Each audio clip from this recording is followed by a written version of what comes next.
Il avait tout pour réussir. Dans les années 1990, un binôme avait fracassé l'écran, tant et si bien qu'on le croyait invincible. Les deux animateurs qui formaient cette Dream Team, Ophélie Winter et Yves Noël, présentaient ensemble le Hit Machine et les quelques émissions Dance Machine qui ont suivi, puis tout à coup, plus rien. Le jeune homme a disparu des radars.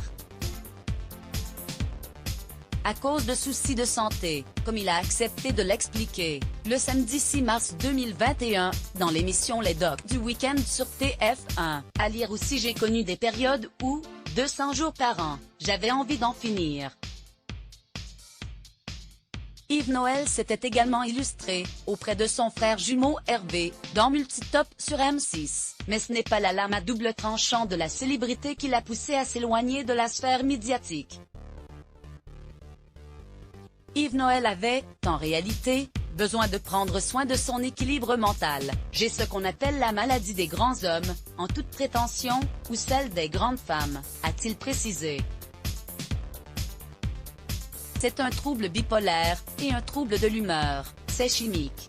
C'est dans le cerveau. On a tantôt énormément d'énergie, tantôt on en a plus du tout. Ça se régule avec un traitement, c'est une maladie chronique comme le diabète. Aujourd'hui, Yves Noël est papa de 2 enfants, de 2 mamans différentes, dont un fils de 5 ans baptisé Sacha et une fille née en 2002. Son aîné, qui frôle la majorité, vit aux États-Unis. Il profite de son plus jeune un week édition sur 2 et la moitié des vacances. L'ancien animateur n'a pas précisé si cette inégalité de temps était due à son état de santé mais a tout de même affirmé que sa maladie pouvait être très invalidante dans la vie personnelle comme professionnelle. Ça a commencé en 1997. Donc ça m'a quand même lourdement handicapé pendant 17 ans, a-t-il rappelé.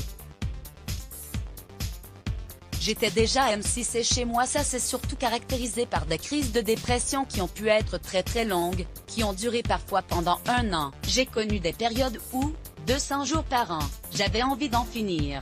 Let's block ADS. Why?